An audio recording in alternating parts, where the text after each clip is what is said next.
You're going to start to see that certain trades will earn more per hour than attorneys, which is ridiculous to think about. You do not have to be a millionaire to have a millionaire mindset. In fact, you will have the mindset long before you become the millionaire. Like, guys, I didn't buy my first $100,000 sports car until I had $1 million in the bank. And they were kind of irritated by that because to scale your company, you really had to focus on hiring the right people. I know this is a challenge, especially with service-based companies, finding qualified technicians.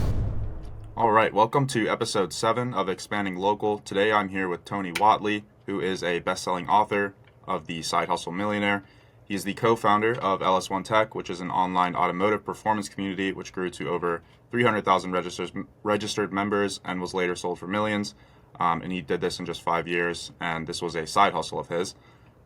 He is the founder of 365 Driven, where he uses his experience to change the lives of many people with his community, coaching, and podcast. Tony, thank you so much for coming on. I seriously appreciate you taking the time. Could you give yourself a brief introduction, let people know who you are, and go from there? Yeah, I think most people, when you're asking them, doing an introduction, they always tell you their profession or their career, but I would say that I'd rather just describe my character. I'm a daredevil, and I like to do crazy things, and I'm a car guy, and I like to lift weights, and just, I'm an action taker. Perfect. I'm sorry about that. My do not disturb is not working. So Tony, do you have any experience working with home service businesses? Like, are you helping to coach them or mentor them, and what kind of experiences have you learned there? Yeah, I've got a few clients, some that do HVAC, some that are plumbers, some that do roofing and siding, so a few different home services businesses. Perfect. And what kind of hurdles are you helping them jump over? The main problem I think that most of the clients that come to me are working on is they're trying to scale their company. We're trying to scale something to maybe have a potential acquisition or exit, a couple of years in. And so we're really trying to focus on building the enterprise value and increase their valuation. And to do that, we're implementing systems and processes and making things more repeatable. We're really getting a handle on the marketing and the messaging, the branding, and trying to expand our reach in the localized areas that those companies exist in. And at the same time, I'm also scaling back the time commitments that are, from the founder, the CEOs, because I don't believe in just trying to work 16 hours a day to try to kill yourself to go create a company. And so we really focus heavily on them and trying to work less by putting the right people and processes and systems in place to scale the company. And I think one of the most rewarding things that I can help business owners with is by having that mental freedom, the time freedom, and the location freedom, because that's what ultimately most entrepreneurs start a company for, is because they want that freedom, but very few actually ever make it through that. Yeah, and I feel like in the trades, there's a lot of stigma around not being in the field and not working. How do you help home service businesses get past that? Well, I think everything starts with customer service. So the better your customer experience is, the more referral businesses you're going to get, and then you're not having to spend as much on marketing. I think too many people are trying to race to the bottom of their price point. They're not making any profit, and so it's hard to deliver quality if you're always sucking for oxygen because you can't stay afloat. So make sure that if you are going to pursue doing things quality wise and giving people the right level of service that they expect, that you charge enough to make a profit. You may have to say no to some of the jobs, but I think that too many people kind of get stuck at that race to the bottom type figure. Okay. And so what are some other mindset hurdles that you find home service businesses struggle with the most? Oh, mindset is the foundation of everything I work on. And I think one of the biggest money mindset that not just home services, but all business owners struggle with is that they tend to set prices based on their own personal comfort level of spending. And so let's say that they were like me and they grew up broke and they try to figure out how to make money. Well, they still have these mental hurdles that they carry into their adult life and into their profession that really limit their belief system. And so I'll give you some tangible examples here. So let's say that maybe you grew up without any money and you have a hard time spending more than $10 for a t-shirt.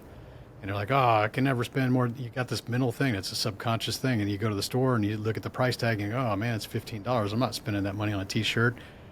Understand that comfort level of what you spent is based on probably something in your past. Maybe you were broke and $10 was a lot of money, but maybe it's not now.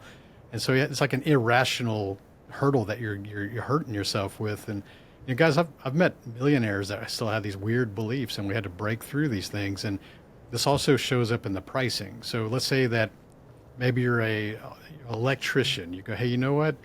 Uh, I can't afford to make more than $50 an hour, so I shouldn't charge more than $50 an hour. Like mentally, they're like, I'm a $50 an hour person. I shouldn't be charging $150 an hour like everybody else. And so they hold themselves back and they kind of just start to reduce their earning capacity because they're not comfortable with asking people to pay more than they would spend on themselves, right? So I think that's one of the biggest hurdles people have is they just don't understand that don't set pricing based on your comfort level. Look at the market value. Like what is the average, right? The prices out there. Charge that much. Just because you're newer doesn't mean you should charge less. Charge those amounts. And so, is that something that can be fixed just by making them aware about it, or is there more like strategy from your end that goes into helping to change the mindset of these people? Awareness is key. Most people operate in that subconscious, like we mentioned, and they just don't really have that awareness at all until somebody brings it up. And then they're like, oh man, that might be, hopefully someone listening to this podcast is kind of having that realization like, oh man, I kind of do that about this kind of subject or this purchase. And man, I was like, I can't, I need to break through that because any type of artificial ceiling that you place on your earning potential is going to limit your growth. And that's just the way it is. You kind of get in a comfort zone. So awareness is the first step, but the next part is the harder part is actually executing and taking that advice and raising your price. And we don't always have to jump from A to B. We can go, hey, just gradually step it up if that's going to make you comfortable. But what is the actual market price that's out there? Let's step it up. Like add a few bucks a week or something to kind of get you comfortable by doing that. And so by taking the action and then actually seeing the result, and you start to get these clients that are just pay it, or like you throw out a maybe the biggest invoice you've ever had, and you're like, oh man, it's a few $100,000 invoice. Like I don't know, I think they're gonna, I don't know what and they go, yeah, cool. Like where do I wire the money? And you're like, oh, and you see it in reality.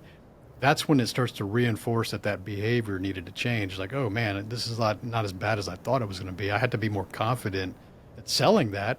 Your voice, the way you communicate, even in your emails. If you're throwing out an invoice or a quote or a bid on something, but you feel like you're questioning it yourself, and you're doing a Zoom call with a potential client, or you're in person with a potential client, and you're kind of like talking about a big prize, but you're not real confident, and they can hear that, they can feel that energy in your voice. You don't have any certainty, you don't have any confidence, and they're going to key in on that. Their subconscious is going to hear you kind of like feeling squeamish about making a big offer, and they're not going to hire you because they're going to look for the person that's very confident, very certain that they feel that I've done this before, because they're looking for that confidence to get the job done. So aside from like self-worth and realizing people's inner value, what other sort of mindset shifts or mental, hurdles have you seen other home service businesses go through? I think that many people kind of get stuck. Really, most of our basis of comparison is our parents, right? And if you had parents that work exceptionally hard their entire lives, but maybe they never made millions of dollars, you're going to start to limit, like, well, if my parents could never do it, maybe I can't do it myself. You kind of limit based on the people you surround, or you look at your best friends, like, oh, I've known him since high school, and he's not rich, he works hard, he's got an honest living.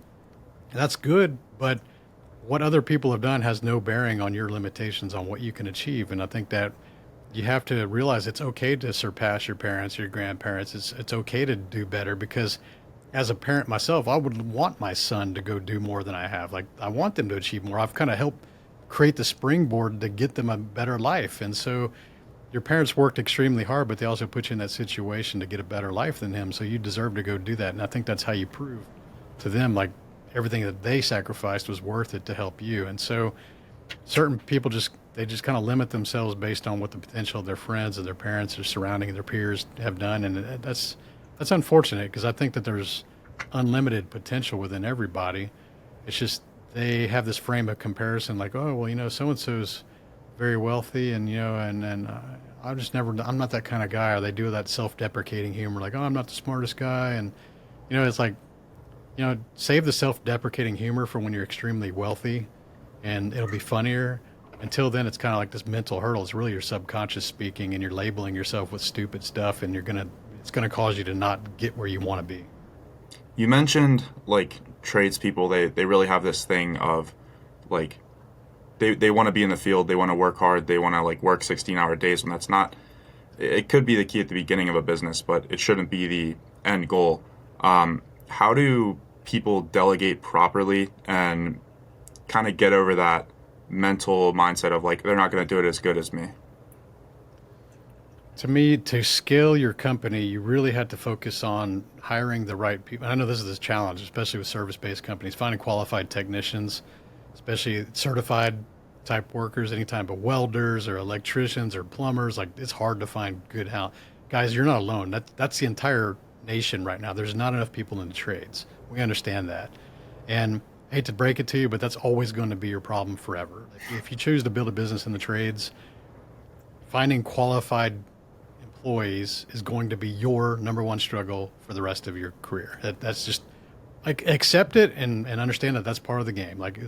It's not as easy as it was 20 years ago to find people. And so here's the thing, like if you do find those rare nuggets, the people that are really good at what they do, you need to pay them to stick around because it's very hard to find those people. And one of the biggest mistakes I see is people that are actually making a good profit and they go, well, I've got this auto mechanic and, he's a lead mechanic and, the market rate is $30 an hour for that. So I'm only going to pay him $30 an hour. And then they wonder why the guy quits in a year. And they're like, oh man, I wish I had that guy back. And these other 5 guys that have come and gone, to replace him, they all sucked. And I can't figure it out. It's because people that are really exceptional at what they do have a higher value than what's out in the market. And you have to get off the worrying about like, oh, I got to pay them what market rate is and pay them what you think they are worth to your company.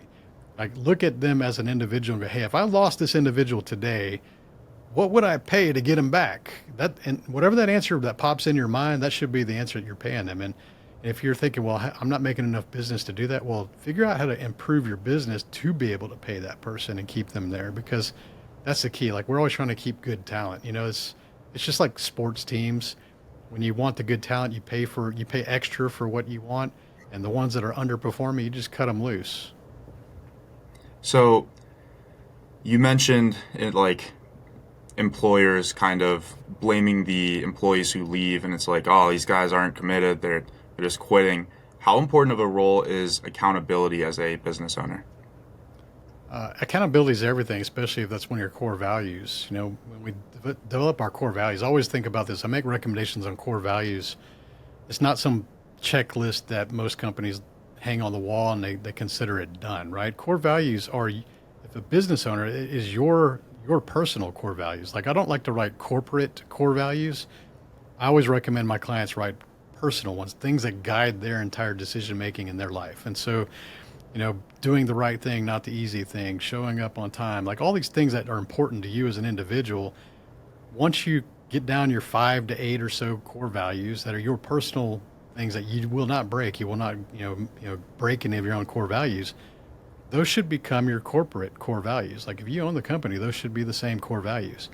And you should always use those core values to hire and fire, right? When you see people that are not adhering to those core values, one, you make sure that they're educated on what the core values are. And I always recommend monthly or weekly meetings, weekly team meetings, cover one core value per week. Say, hey, we're doing core value number 3. It's this. Give us some examples. Get people involved. And then every week you do a team meeting. You just share the next core value. And then it kind of just rotates over and over and over forever. And soon enough, all the employees will understand each and every core values, what examples are, how they apply, examples that they've used in the workspace that demonstrate those core values. And you find people that are breaking the core values, that should be a flag. Like they're not the right fit for the company. Are employees part of the process of creating core values, or is that on the owner? It's always going to be on the owner because employees will do whatever they can to get away with things if you allow them. And so unless we're talking about your executive team, if you got a company big enough where you have middle managers, yeah, they should be part of that process. But ultimately, whoever owns the company or runs the company should be the one creating the core values. Can you walk through what the process looks like for your clients, like how you kind of set people up for success, whether it's mindset or their health? How do you structure that? It's a custom mix for everybody. I don't have like a cookie cutter 10-step to success type program. Everybody comes in a different level of skill. a different level of experience. Maybe they've been in the industry 20 years or whatever. They have different reasons for being there. And so, some of the people want to build a personal brand and put themselves out there and use social media to grow their audience and their business. Some people just want to scale and exit. So everybody looks at a different way of coming in. So I just really spend some time in assessing the things that they want. We set some 1-year benchmarks and goals that we're trying to achieve. And in my former career is project management and in engineering. I'm good at building the steps and understanding how to work backwards from goals. And we can break that down into quarterly, monthly, and weekly, and even daily in some situations. And so part of having work with a coach or in kind of a mastermind group is that you gain some accountability and you gain a process, because most business owners, and let's be real, most humans have this overwhelm because there's always endless amount of tasks that we have to achieve even on a daily basis. And most people don't know where to start. It's just looking at a pile of things they got to do, and they're like, oh man, I don't know where to start. And so most people will gravitate towards the things they're good at or the things they enjoy doing first, and then they kind of disregard the things that are hard to do or challenging. And unfortunately, most of those things that are hard to do and challenging, the things that you're avoiding, the things you're procrastinating, are the ones that are going to actually move the needle on your progress. And so unless you have a plan in place, you're going to disregard those, and you're going to do them last minute, and you're going to get half-assed results because you've been half-assing things. And so we really start to figure out, what is the next step? What's the next step? What's the next step? Don't worry about what's coming. We've already addressed that that's on your schedule, but what's the step you got to take today? How important is personal brand when it comes to generating revenue for your business? It depends on the business. Some businesses don't really, benefit from a personal brand, but some of them do. I think that if your business could, that's the question that an owner should ask themselves. Like, hey, if I were to build a social media presence, is there any possible way for me to monetize and create more income or profit from doing so? And if you're not doing it, that's kind of on you. It's, I get it. People are scared. They don't like being on camera. Like, I know that your podcast is new. Like it was probably some fear factor of pushing the button and buying the equipment and deciding to actually launch it. I get that. It's all these things that you have to understand. Like, what's the potential upside versus the potential downside? I look at it as a risk analysis. And if the risk is very low, like, okay, like you're starting a podcast. Most people make it to 10 episodes and they quit. That's average. What's your net risk? Oh, I bought a microphone and a camera. Like, that's your risk. Oh, I might have embarrassed myself because I didn't do it as good as I thought. Like, that's the risk. Okay, you can get over that pretty quick. What's the potential upside? You build an amazing network. You become well known. You start to get generating leads.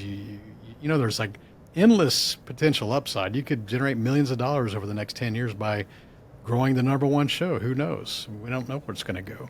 And so I always look at things as what's the upside versus the downside. And usually the upside's pretty damn good. And there's a lot of risks that are really low that people just kind of, they worry too much about. So this space that I'm in, digital marketing, like building your personal brand is almost a must. Like, people have to know, like, and trust you before they sign on with your agency, because especially with all the scams going on in this space. And I think one of the things that held me back from posting a while ago, I just recently started like posting consistently, building my own personal brand. I didn't feel like I had enough knowledge or experience and couldn't provide enough value to the marketplace based on the knowledge I had. I'm 24 years old. I've only been doing this for a short period of time. I've had my agency for about 2 years. When do you think someone should take the leap into like showcasing their knowledge as opposed to, I don't know, just posting about the things that they think they might know but don't fully understand yet, if that makes any sense? When I think about social media content, I always think about, how do I educate people, or how do I entertain people, or, like you got to just understand, like, what am I doing it for, right? Spend some time to build that relatability so people know who you are. They may not know what you do. They may not need what you do, but they're starting to understand who you are as a person. Because I think of personal branding is more valuable than the current company that you work for. Because if you're like me and you build companies and you exit companies and you didn't have an audience and you didn't have a network and you didn't have all these things related to your personal brand, your reputation, then you wouldn't be able to just jump into the next thing and go do things. So I always think about, like, your personal brand is portable. You get to carry that with you for the rest of your life. So you might as well build a good tool set. You don't want to do unethical things or mistreat people or be a jerk and all these things that are going to really harm you, because especially nowadays, the internet is a history archive. They're going to find all that information. You can't hide from it. And so If you look at the company that you work for, your marketing agency right now, this might be only your 5-year play. Let's say that you build an amazing agency and some private equity company wants to acquire you in 5 years and you exit for millions of dollars. And then what's next? They're going to tell you, hey, you can't build another marketing agency because non-competes and whatnot. But if you build enough brand recognition, you get to go change industries and you get to take some of that audience with you. And it's very important to understand that. I mean, I've built very large companies in the automotive space, but then I went into the retail space, and then I went into the coaching and the public speaking and the podcasting space. And I've got clients that were employees of mine 20 years ago that have come to me in a coaching capacity to help scale and exit their companies now. And so, it's like the same people will follow you around as long as you treat everybody well. And so that's something you should never cave on your core values. You should never go to that. So I think that understanding the content that you're going to create, what is it for? Who do they get to know you? And eventually when you do ask and you put a call to action out there, they're going to be more receptive to it. Perfect. And you drive a lot of engagement on your, I think I'm only following you on Facebook, but I know you're all over the place.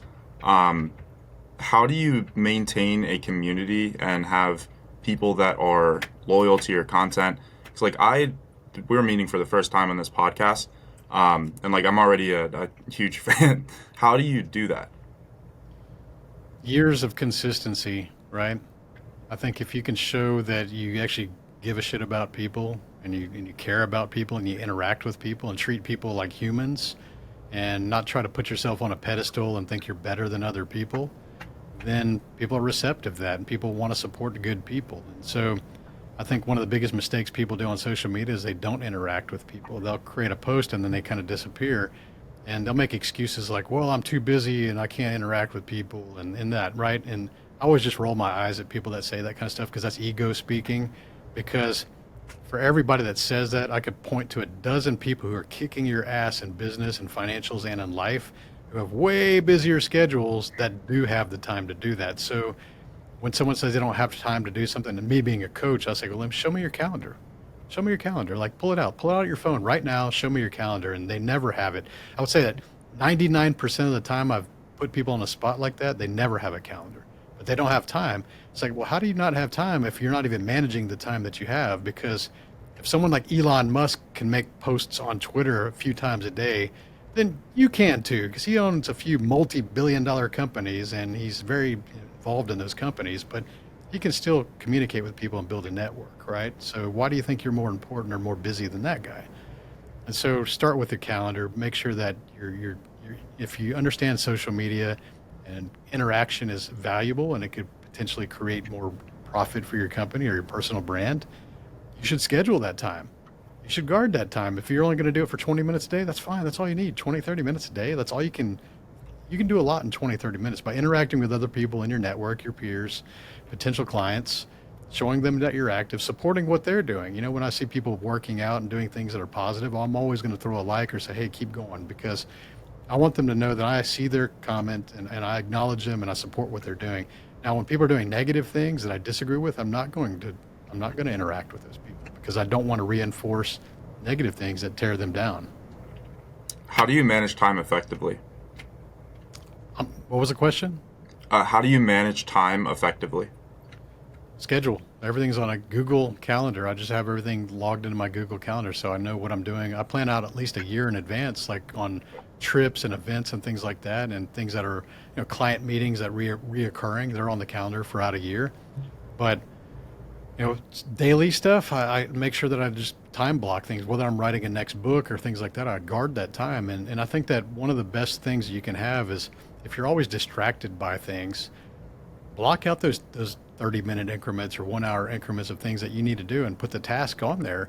And it allows you to be really focused in that time frame because you're not worried about what's coming. It's on your schedule. Like, hey, I got an hour to work on this. Let me work on it for an hour. But then when you get to the next thing, you say, okay, I got 2 hours to work on this. Let me focus on that. And that's fine. And the best thing about that is when you get external distractions, whether that's like friends that go, hey, let's go out for a drink tonight or happy hour, or let's go hit the bar, like any kind of distractions, right?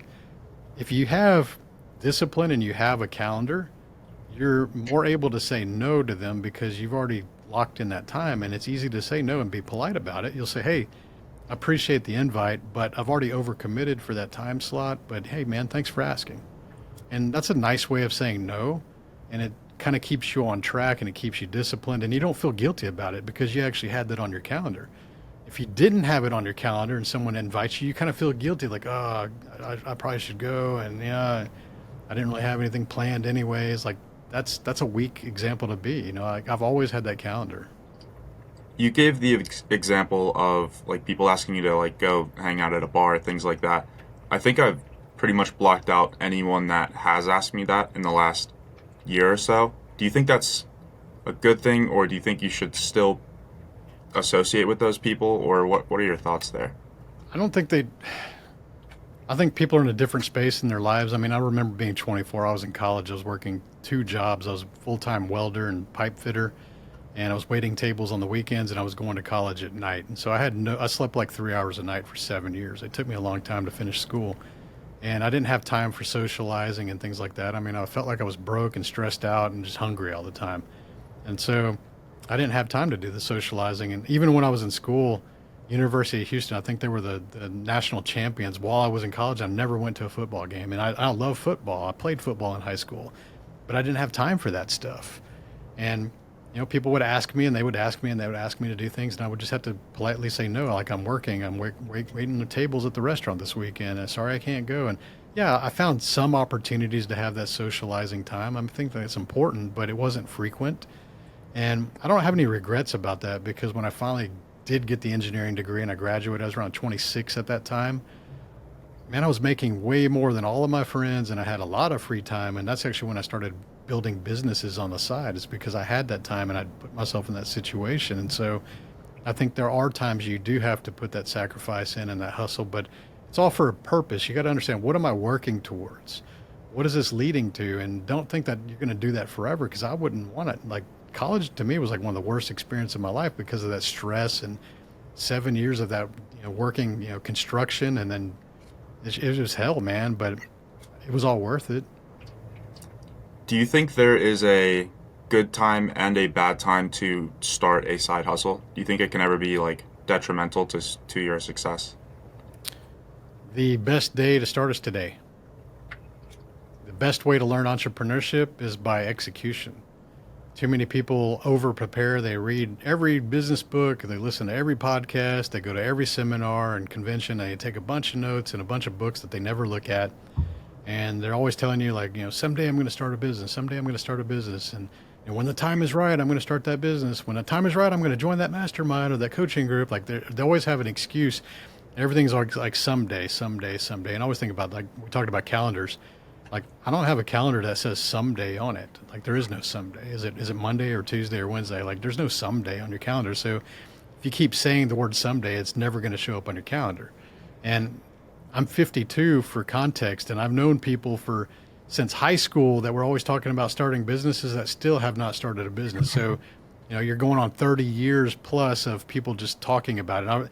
Even when I was working in engineering space, like people would see the lifestyle that I had and all the cars, and they would ask me like, "Hey, man, how do you afford all that?" And I was like, "Well, my businesses that I created over here actually pay me more than my engineering salary, and I can teach you how to do that." Oh yeah, cool. And I would teach them how to do it and they would never do it. They would never take the advice because I think there was a lot of mental hangups. They didn't believe it was possible. And I don't really hang out with those people anymore because, 20 years of excuses, they're kind of, they're overweight. They don't understand like why they're not making money. They're complaining about their job on Facebook. It's like, man, I gave you advice 20 years ago for 5 years and you still didn't do anything with it. So not everybody's meant to do that, but they all got the same excuses. You mentioned that you give advice, and I know your advice is good. You're good at what you do. The people like never follow it. Do you think that's a reason to just like provide a bunch of value and not hold anything back on social media, if that makes any sense? I hope I asked that properly. You could hear the frustration in my voice when I was talking about those people in my past. And it's because anytime we're trying to educate or see the potential in people and encourage people and they don't jump on it and they don't do anything with it, you do take that personal. You kind of feel that. And there was probably a shift that occurred around age 40 when I started to realize as I became more public with the things I'm doing that not everybody's intended to have your information. And instead of focusing so much on the people who are, and we call them ask holes, that's kind of a funny phrase. Like they ask a lot, but they don't do anything with it, right? If you focus too much attention and build resentment and hold grudges on the people that aren't doing anything with it, you're really missing the big picture because you should be serving the people that actually will do something. And these are people that are going to come into your audience or find your show or read your book. And the people that you haven't met yet, they're on their way. They're coming into your fold. And so I focus nowadays on the people that actually do take the actions and the people that do get the results and the people that do want to participate in the things I put on. And so I don't really worry too much about the people that aren't listening because they're always going to be those people. And that's the majority. It is the majority. But you got to be more focused on serving the people that actually do care and actually do show up. How important do you think the 80-20 principle, 80-20 rule is when running your business? Yeah, the Pareto principle, good one. It shows up in every aspect of life, dude. That 80-20 rule is really weird how it kind of works out. So for people that don't understand what that means 20% of the results of the actions are coming from, 80%, or only 80% of the results are coming from 20% of the people. That's the easiest way to remember it. And you can do this. Okay, we'll create a webinar. Let's say like I'm going to do an online webinar. Let's say it's free. I'm going to teach something very valuable. 100 people will sign up and 20 people will actually show up. And you're like, oh, what happened to those other 80 people? Like they don't take life seriously. They're wondering why they're not where they want to be, but they're just kind of like not committing to things. They're just kind of half-assing through everything. And so, we understand that like 20%, the top performers are always in the top 10 to 20%, right? And so you don't ever want to be in the lower 80% of anything. And how important do you think it is to understand that the 80-20 principle is also fractal? Like it keeps going further and further and further. Like I'm not even going to try to do the math here right now, but like it keeps going and then you can just go infinitely with the 80-20. It shows up in all different, even in nature, it shows up. I mean, it's really weird mathematical relationship that anything that requires some kind of an action or result, it's always like 80% doesn't do it and 20% does. Like it's really unusual. If you go, get on Google or use AI and you kind of search 80-20 examples, you'll find like it shows up in nature a lot, and that's kind of weird, How important is health for business owners going into 2025? I understand now that health and fitness, especially mental health and physical health, are the most important thing that you have. I've had some health scares in my past, and it really makes me reflect on how time is very valuable. And I wouldn't be doing what I'm doing now if I wasn't in a near-death experience by racing cars. And so I probably would have stayed with building businesses and not being on any stages or microphones and been comfortable and like all that kind of stuff. And so there's been a time in my mid 30s when I started to let myself go physically, and I was out of shape and I was no longer an athlete. And I felt like, even though I could look in the mirror and I wasn't seeing what I felt like inside. I still felt like I could be an athlete and I felt like I could perform, but I'd look in the mirror and see like a pudgy, overweight, middle-aged guy. And so when I started to approach 40s, when I started to be more focused on fitness and getting my nutrition back in check, and it's been 12 years now. I've been very consistent since 39. And literally I am physically stronger than I've ever been in my life. And I was an athlete. I was doing powerlifting even in college. And so I'm stronger now in my 50s than I was back then because I'm more disciplined. So yeah, it is important. And, as you get older, I know you're young, in your 20s, like everybody should be in shape. Let's be real. You should be in shape. You're expected to be in shape in your 20s. When you get in your 30s, like that's less common. There's still a lot of people in their 30s that are in shape. It's like it's common. But man, when you get to 40 and you're looking around, there's like hardly anybody in shape in their 40s. I mean, you look at your yearbook and you go back in high school and you're like, you see the people that your age and they look 10, 15 years older than they really are because they just kind of let themselves go physically. And now that I'm in my 50s, it's very rare to find people that are in their 50s that are in shape that take care of themselves. And so understand that these are all opportunities to have your confidence. And when you walk into a room and you're older and you're in shape, like people notice. And when you're someone at your age and you walk in shape, they may notice, but it's like oh, okay, you don't stand out, And so the disciplines and the habits that you can create at this younger age, carry those on for the rest of your life. Understand this is going to be a part of my life. It's very important, and to make sure that when you get married or you're in a partnership with someone, that they have the same core values, that they value the health and fitness. It's very important. My wife and I have always been that way, because if one of you or both of you is kind of like flaky on that, both of you are probably going to end up going the wrong way, because we kind of fall down to the lowest values of our core values, right? And so make sure that you get with somebody that's got the same core values, that takes it seriously, and make sure that that's a part of our life. Like the trips we're going to go on, we pick hotels that have nice gyms. Like that's one of the requirements. Like if we're going to go stay in a hotel, we always look at to see what the gyms look like on their website before we book them. And, are we going to eat at the right restaurants? And so, it could be a part of your lifestyle, but it's something that fitness to me is not something temporary. It's something you need to like keep doing forever. So I used to be an electrical apprentice for 3 years, and it kind of felt like I was getting paid to just work out. Probably not good for my back, but I think going from that and doing physical labor, I was washing dishes and like cleaning car washes. I had like a 4 year period after high school of just like busting ass. And then going to like sitting at a desk all day and being on a computer, and it's like a completely different ballgame, and I think more of it is mental. How do you maintain physical discipline and like consistently work out and stay healthy after that shift? Like what's the best way to do that, if that makes sense? Like to me, if you have a physically challenging job and you're burning calories, you should track calories. Get an iWatch, like get some kind of watch. Like track your calories, your steps. It's important to know that because you understand your calorie intake. If you're already burning a lot of calories and you're kind of at your limits, that's fine.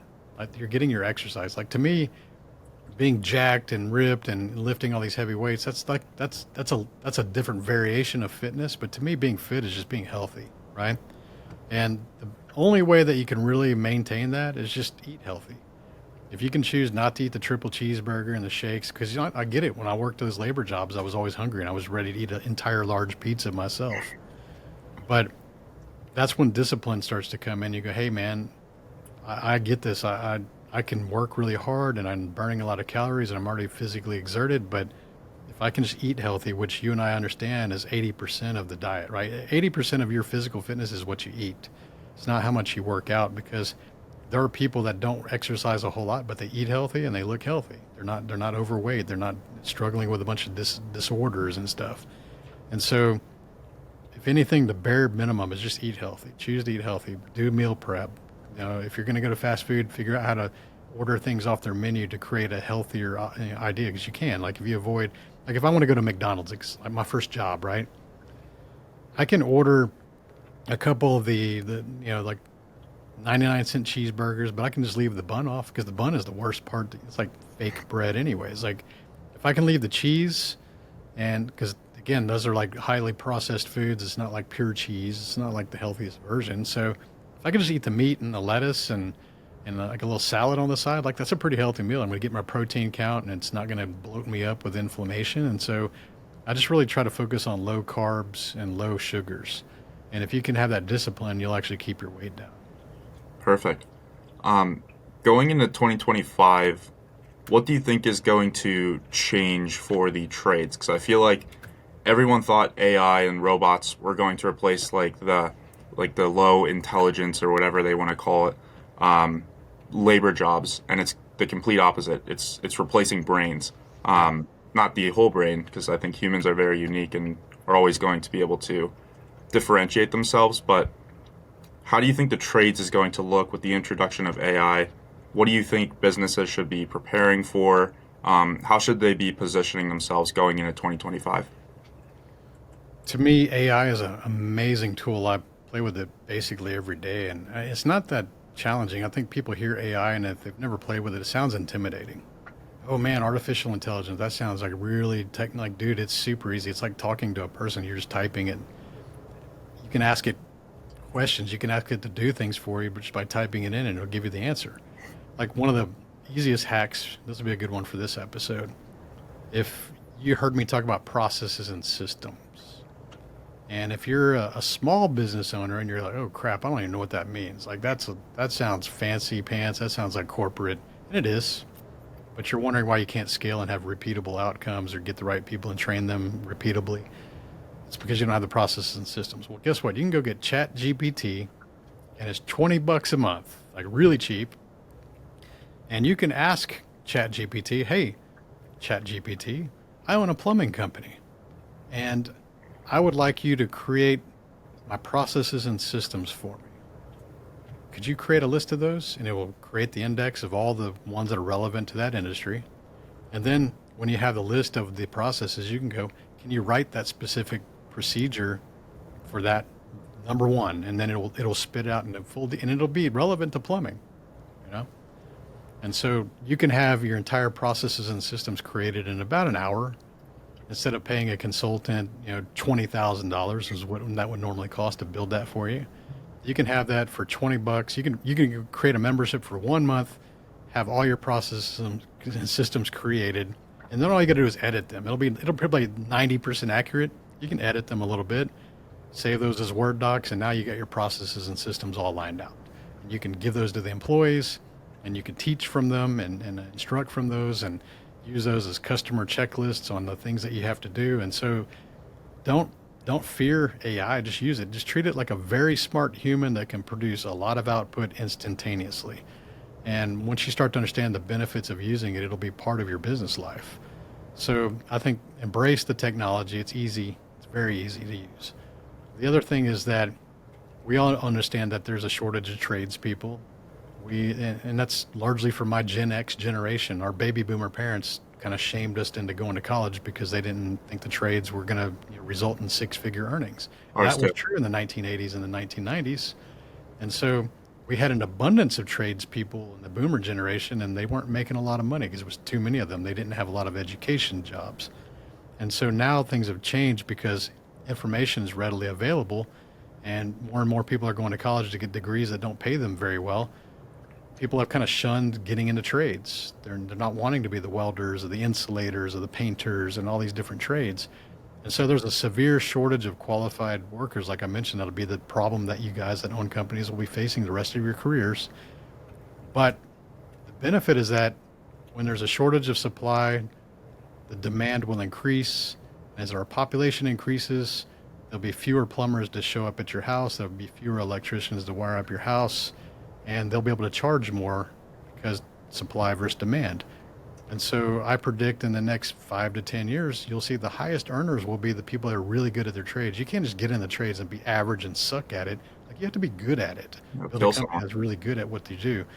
And these are always going to be the multimillionaires in the next 10 to 15 years. Like when they're starting to sell these companies and there's a shortage of these people doing these things, I think that you're going to start to see that certain trades will earn more per hour than attorneys, which is ridiculous to think about because attorneys average between, on a low end, $100 an hour, on a high end, thousands of dollars per hour. And some of the best tradespeople that are in high demand that build maybe their personal brand and people only want to work with them specifically, they'll be earning those thousands of dollars per hour to go work on some really cool projects. You mentioned using ChatGPT to create systems and processes. How do you make sure that those systems and processes get implemented? I think that if you are going to bring your expertise into any business, that you should have the knowledge to look at the processes and systems that it creates for you and be able to judge based on your own skill set. This is pretty accurate, and you'll be surprised. Like, it's very accurate. You can even ask it to write a procedure on how to change the faucet on a sink. Like, it gets really technical, and it'll step by step. Because really, here's how ChatGPT and any AI works. Anything that's published on the internet, it knows. It can find it. If it can find it and read it and understand it and learn it, it can write instructions on how to do it. Because let's be real, like, there's probably a zillion how-tos, especially on YouTube, or like manufacturer documents on how to install this faucet. And so AI can go scout all those things out, figure out if there's something common, and create a generic procedure on how to install a faucet and write it out step by step. And so that all happens in seconds. And so the way that gets implemented, would that be like an employee handbook or the like initial onboarding training? How does it look when you actually like put it into action? Yeah, you would create your accessible drive that has all of your processes, your procedures. And anytime somebody's out on a job, it's your job as a manager, as an owner, to make sure that they're adhering to the process. So whatever the procedure is, it's like a checklist, right? Okay, did you follow the procedure? Because we're trying to minimize risk. And risk for a service company is like doing something incorrectly and having to go back and fix things for free. So now you're really costing the company double because they charged for the initial install and you did it wrong, and now you got to go fix it and you're spending double. It's costing you money, right? And that's why a lot of owners get pissed off on the rework. And so if you have a procedure and a checklist that you're following, you can say, hey, like I did everything in a procedure, then you're not going to get, there's no harm, no foul for an employee perspective if you followed the procedure. And sometimes things just happen, right? But if they find that you didn't follow procedure, then it's your ass. It's like, hey, you did not, like, this is your third time to not follow procedure. Like, you're costing us money, you're fired, right?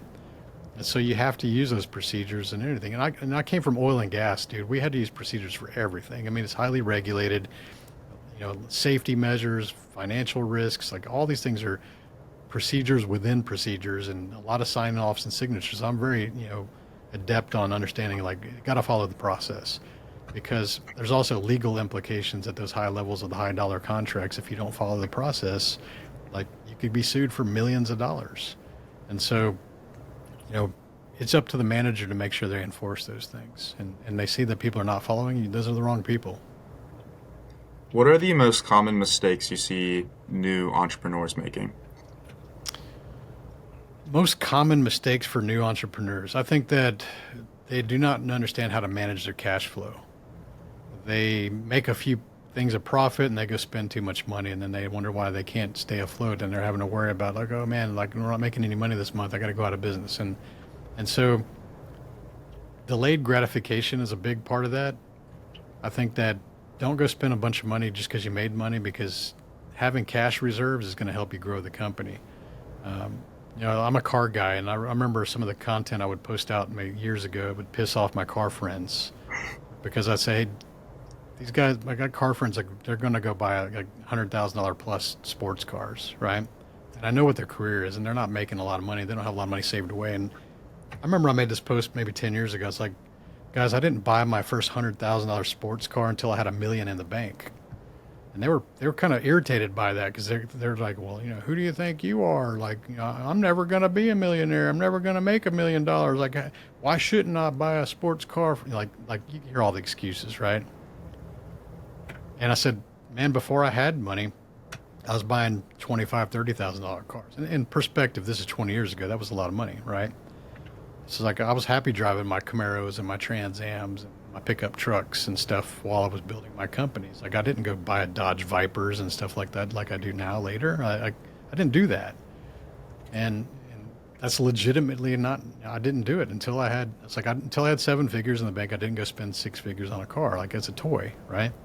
And so many people get that wrong, and they wonder why they can't get ahead, because they got this giant payment on something that's just holding their potential back, like their opportunity. So in terms of just managing your cash flow, dude, stay lean and small as long as you can. Focus on not just chasing revenue, but profit. Profit is what matters. Like, what do I need to do to increase profit? And so quit buying stupid stuff that is like nice to have equipment, but not need to have. I think a lot of times people in manufacturing stuff, they go spend a lot of money on things that are nice to have. Like, oh, it'd be nice to buy that piece of equipment or that tool or that machinery. It'd be nice to have that. But if it doesn't immediately create some profit for you, then it's not a need to have. It's a nice to have. And when you start looking at things through a lens of, like, do I need to have that right now? Would that make my process more efficient? Could I charge more if I had that? Would I generate more business or leads because I had that piece of equipment or that extra truck? Like, start spending money on things that you need to have to improve your business. And if you can always keep that mindset, no matter how big you are, then you'll do a lot better than people that are just buying fancy offices with fancy furniture and just spending way too much on a website that doesn't generate leads. Like, they're spending on shit that looks cool, looks nice. They like to have it, but it's not creating any value for their company. Sales. What are the biggest mistakes people are making when it comes to trying to sell things? They're really spending too much time on features and things like that about the product, but they're not really focused on the problem that the customer's facing. So it's kind of a psychology exercise where, if someone, I think one of the examples that we hear about, like selling a hammer, or it's like, are they really buying the hammer? Are they really buying the nail? Like, yeah, they physically are buying a hammer and a nail, but what do they want? They want the hole in the wall. That's what they want, or the drill, like the drill bit one, right? What's the real outcome? They want a hole drilled. So they have to buy the drill bit and the drill to achieve that, but ultimately the goal is that I just need a hole drilled. And so if you speak on the challenges or the problems that people have and offer the solutions, which may be the drill and the drill bit, use that as an analogy however you wish, then people are more receptive to that message. So you're like, hey man, you're really struggling when you need that hole drilled, and like I got a solution for that. So people want to focus on the drill. I got this drill and it's 3 speeds and you can do this and it's a hand chuck, and like that's not the problem they're trying to solve. Like no one wants to buy a drill. They have to buy a drill because they had to solve something with it, right? So start speaking to the end problem that they want to solve. Well, it could be an emotional decision for people too when you're buying, like kitchen remodels, right? I think a lot of times people waste time talking to the man of the house when we all know it's usually the woman in the house that wants the nice kitchen, and it's an emotional thing, right? And so you may come in and like try to speak to the dude and you're like, well, these kind of cabinets are better and this is why. And like you're getting all technical about the stuff, but the woman's kind of feeling left out of the conversation, and she just wants something that looks nice, that makes her feel happy when she walks in the kitchen, and makes all her relatives go, oh, this is an amazing remodel. Like the emotional thing is what you're trying to sell. So sell that emotional reaction, like, hey, if you remodel it this way, like you're going to have some amazing Thanksgiving dinners, and when your family come over, your friends come over, they're going to be envious of your kitchen. Like you're selling them on the emotional thing that they really want, and it just happens to be the kitchen. What's the right way to set goals? I feel like this is a hard thing for many people, myself included. Setting goals, I think you need to set goals, I'd say 3 to 5 years out, because most people will overestimate what they can achieve in a year and underestimate what the potential is. And so I always think about 3 to 5 years out, and I think about who do I need to become or who do I want to become in 3 years. And so I visualize myself physically, how I communicate, how I carry myself, how I walk, how I speak, like all these things. Like who do I need to become to have the ideal life and the opportunities that are going to come with that? And level of fitness, how much money do I want in the bank, right? Those are the kind of things you need to think about. And once you have a very vivid, idea of who that is, you start to realize like, okay, in order for me to become that person in the future, I need to start making decisions on actions today that lead that way. Because anytime we make any kind of decision, even the small ones, like the meal that you're picking on your menu today, the food on the end of your fork, which decision is leading me to that future version of myself, which is going the opposite direction. We know that pretty quick. And so if you can start to hack and start to think and try to operate the best of your ability of what that future version of you looks like today, it's inevitable that you will become that person. You will grow to become that person because you start to operate and make decisions like that person long before you become one. Like money mindset and stuff like that. When people are talking about millionaire mindset, dude, you do not have to be a millionaire to have a millionaire mindset. In fact, you will have the mindset long before you become the millionaire. Like you don't just all of a sudden make money and go, hey, I'm a millionaire, and get installed with millionaire mindset. It's like, that's silly to think about, but people do think that way.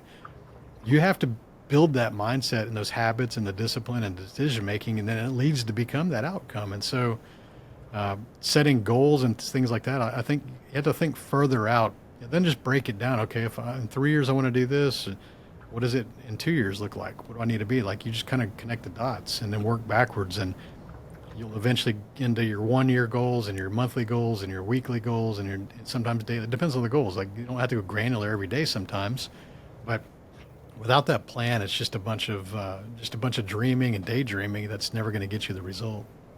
So the way that you're talking about setting goals is that you set the outcome first, and then the inputs kind of crystallize themselves and kind of form, and then you do those inputs to get the outcome. How do you, when you're setting goals that way, how do you get the figure in your mind, like the dollar amount or the item or material thing?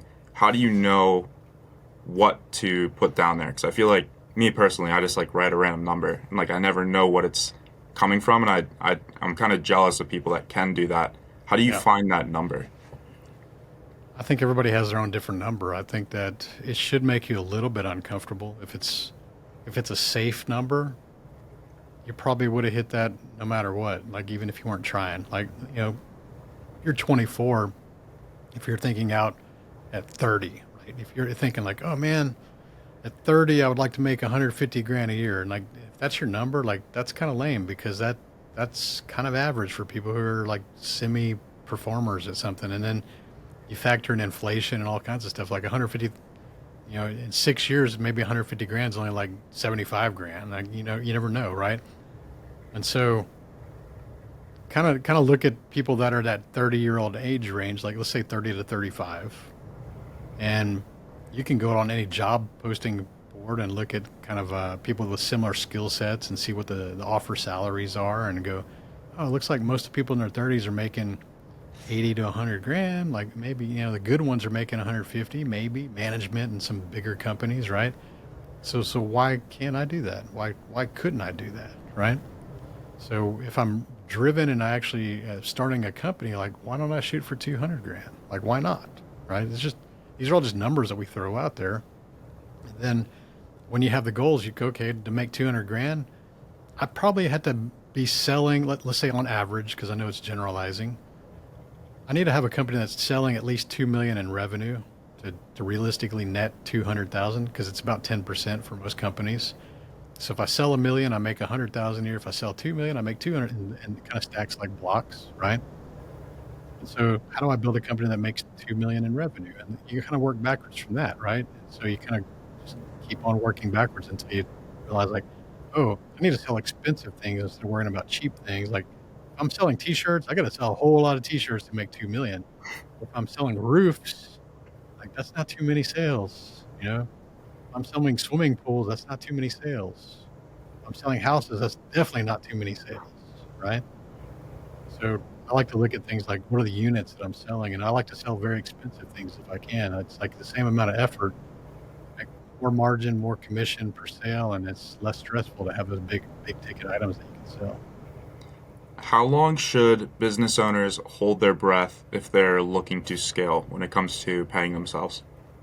Yeah, scaling is a very popular word, and most people don't understand what it means. Actually, a couple episodes ago, I actually made an episode to just cover what scaling is.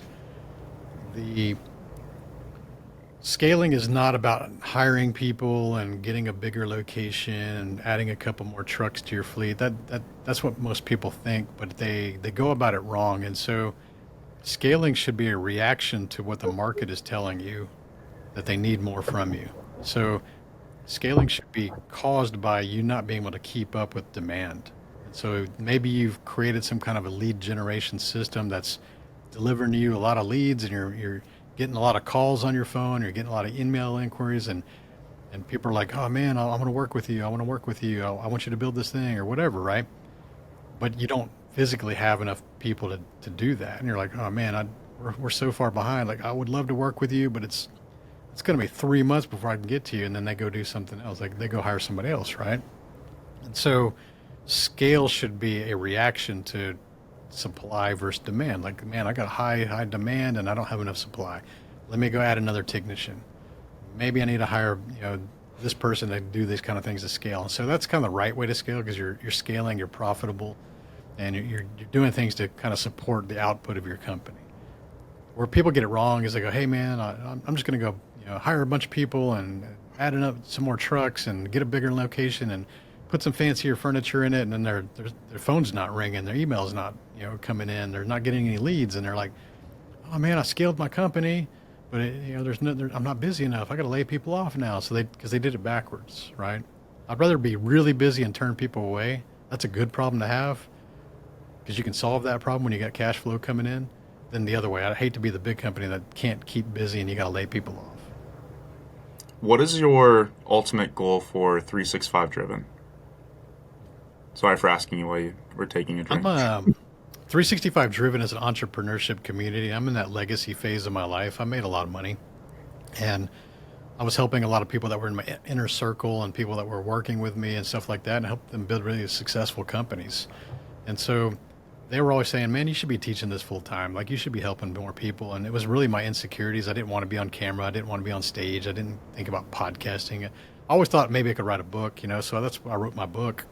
And I put it out there, and people wanted to interview me, and people wanted me to speak. And so I had to go invest in those skills to do that. I was not comfortable doing that. I had to learn how to be on camera. I had to learn how to be a public speaker. And I'm very grateful I learned those skills. It really helped me become more confident and put myself out there. I had a lot of things I was hiding from. And so I think for me, 365 driven, I just really I really hate seeing the stats of like 50% of businesses go out of business by year two. I hate that stat. And I wonder why. It's like, why are these companies, half of all businesses that are starting to go out of business by year two? That sucks.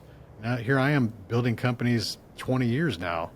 And so what is it that they're missing? What is it that they're not prepared for? And why are they giving up so soon? What mistakes are they making? And so 365 driven is to help people getting past that. I want to make sure that 50% failure rate improves at some point. And I want to help millions of business owners or people that aspire to become business owners build successful companies and understand time freedom and location freedom and being able to build something that's valuable and exit and make their millions of dollars if that's their goal. Like, I want to help with that. I enjoy doing that. Perfect. Tony, thank you so much for coming on. I seriously appreciate it. I apologize for the beginning of this podcast where things were lots of noises, but where can people find more about you, serve you? Where can they learn more about you and kind of help you with your business goals? All right. Well, thank you for the opportunity. And, the easiest way to find me is on 365driven.com. And you can find me on Instagram and Facebook. So, Tony Watley. I'm all over the internet. Perfect. Awesome. Thank you so much. Thank you.